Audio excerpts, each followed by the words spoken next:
The Berlin Stadium is a perfect location for a small nuclear detonation on June the 26th, 2011 at 7 p.m, the close of the opening day ceremony.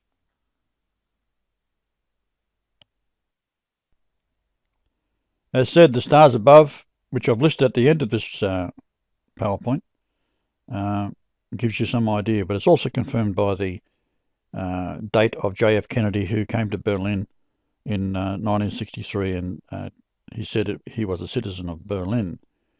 And John F. Kennedy was probably the greatest man to come out of America. He would have saved the world had he had his way.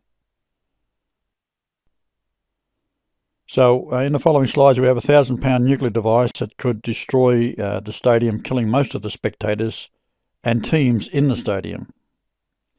Now, if they're going to put it up there, or if they've already done it, it would be in a camera type thing that's suspended 50 or so meters from the ground. A nuclear device will work perfectly from that height.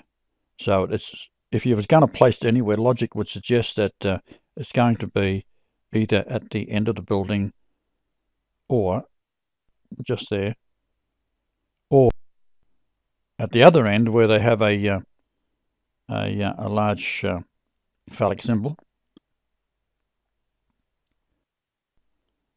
This is what the bomb looks like. What they're doing here is they're taking a cylinder of uranium and they fire it at very high speed at the cylinder target, and then when they interact, it starts a explosion, nuclear explosion.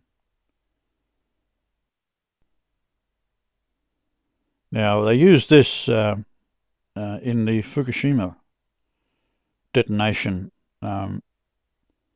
It's been now exposed that there's no way in the world that the official report is correct. Even the tsunami that hit it was caused by a nuclear device in the sea as opposed to an earthquake.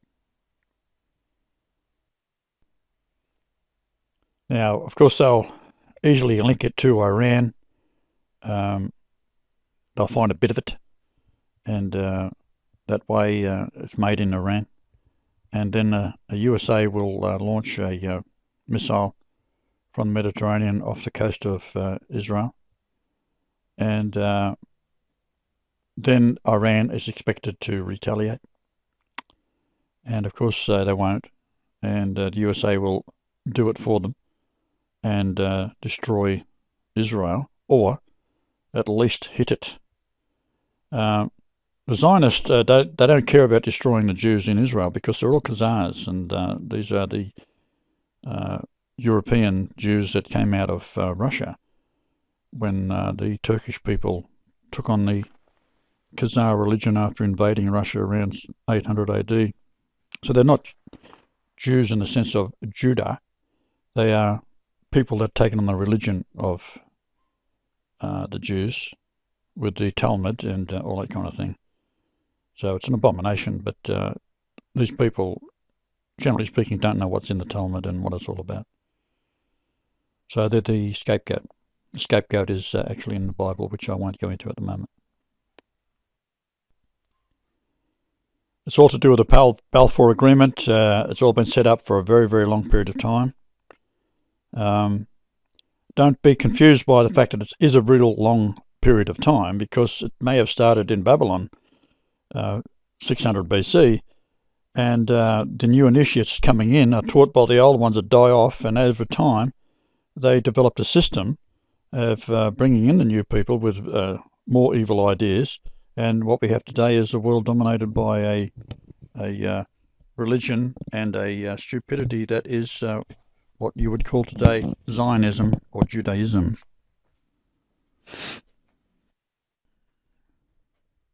So there's a great deal of confusion who to blame all the world's troubles on. You say, yes, it's the Jews. Well, no, it's not. It's the Zionists, and that's the royal family, and it's all leaders of the various governments, the Illuminati and all this kind of thing. The Jews that are sitting in Israel have nothing to do with it. They are victims, just like the Palestinians are victims.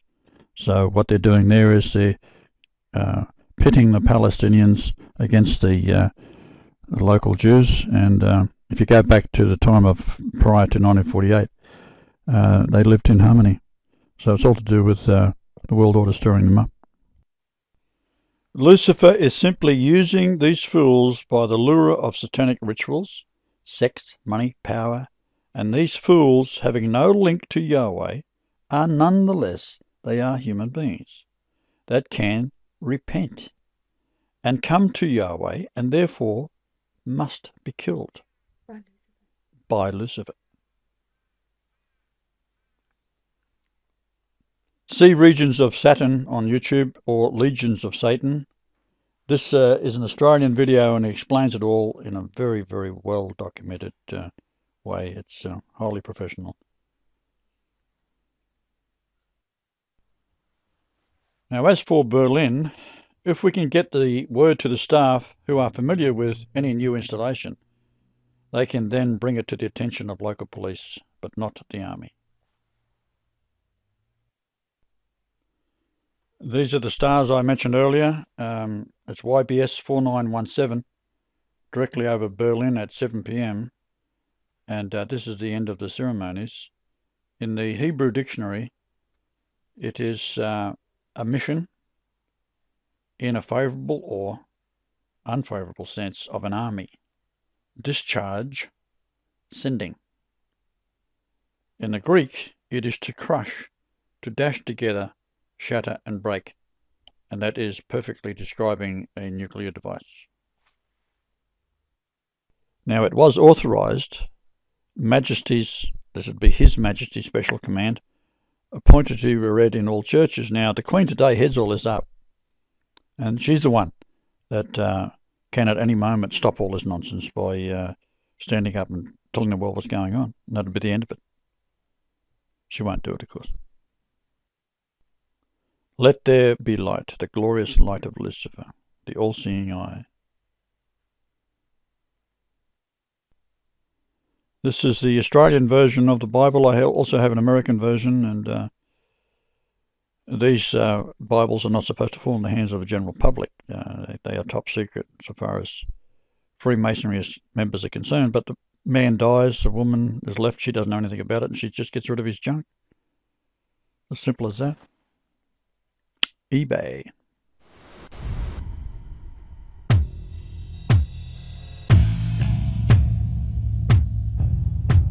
Jonathan Williams recorded in his book Legions of Satan, written in 1781, that General Cornwallis revealed to General Washington that a holy war will now begin on America.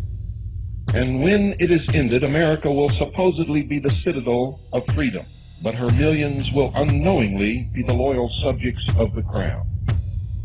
Cornwallis went on to explain what would seem to be a self-contradiction, and he said this, quote, "Your churches will be used to teach the Jews' religion, and in less than 200 years, the whole nation will be working for divine world government. That government that they believe to be divine will be the British Empire. All religions will be permeated with Judaism without even being noticed by the masses, and they will all be under the invisible all-seeing eye of the grand architect of Freemasonry."